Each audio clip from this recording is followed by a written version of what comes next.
നിസ്കരിക്കാൻ പാടില്ലവരാണ് വഹാബികൾ എന്ന് പറഞ്ഞപ്പോ ഒരുപാട് ആൾക്കാർ എന്നോട് ദേഷ്യപ്പെട്ട് 20 റക്അത്തുള്ള തറാവി ചുരുക്കിറ്റോലെ 8 ആക്കി. നിസ്കാരം കള്ളാനുള്ള ഒരുത്തൻ കോല് കൊടുത്ത ഓഫർ എന്താണ്? നിസ്കരിക്കേ വേണ്ടാന്ന്.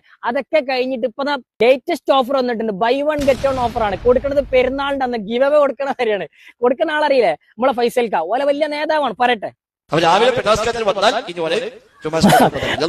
ഇപ്പൊ എങ്ങനെ ഇരിക്കണ്? ഫർള് വേണ്ട, സുന്നത്ത് മതി. നിങ്ങളൊന്ന് ആലോചിച്ച് നോക്കിയ തലച്ചോറുള്ള ഒരുത്ത വഹാബിയിലില്ലാന്ന് ഞാൻ പറയലില്ലേ? ഇപ്പൊ ശരിയായില്ലേ?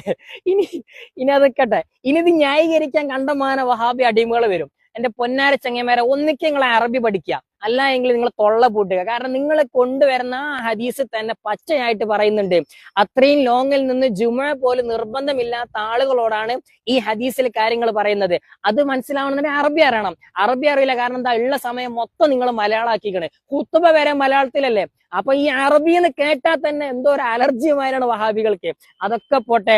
സ്വഹീഹ് മുസ്ലിമിലെ നബി സല്ലല്ലാഹു അലൈഹി വസല്ലമ തങ്ങൾ ജുമുഅയും അതുപോലെ വെള്ളിയാഴ്ച ദിവസം ഒരു ദിവസം വന്നപ്പോ രണ്ടും നിസ്കരിച്ചെന്നും രണ്ട് നിസ്കാരത്തിലും സബ്ബീസ്മയും ഹല്ലാത്താക്കയും മോദി എന്നുള്ള പച്ചയായിട്ട് ഹദീസിലില്ലേ? അതൊന്നും നിങ്ങൾക്ക് പറ്റൂല. കാരണം എന്താ, നമ്മളെ ഫൈസൽക്കാക്ക് നാട്ടിൽ പോകണം. ഹത്തീബായ ഫൈസൽക്കാക്ക് നാട്ടിൽ പോകണം എന്നുണ്ടെങ്കിൽ പൊന്നാര ഫൈസൽക്ക നിങ്ങൾ പൊയ്ക്കോളി. നിങ്ങൾ എന്തിനാ ബാക്കിയുള്ളവരെ ജുമ കൂടെ ഇല്ലാതാക്കണത്? ഇങ്ങക്കനുസരിച്ച് ആയത്ത് മറിക്കുക, ഹദീസ് മറിക്കുക.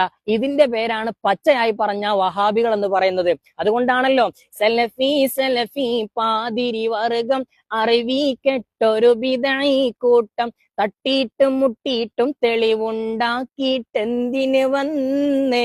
സലഫി ഇലാഹിന്റെ വചനവും കിതാബിന്റെ ഇബാറത്തും മാറ്റിമറിച്ചവരെ. മുറിവൈദ്യൻ ആളെ കൊല്ലുമെന്ന് പറഞ്ഞ പോലെ അല്പജ്ഞാനി നരകത്തിലെത്തിക്കും. വഹാബിസം നാടിനാപത്താണ്, സൂക്ഷിക്കുക.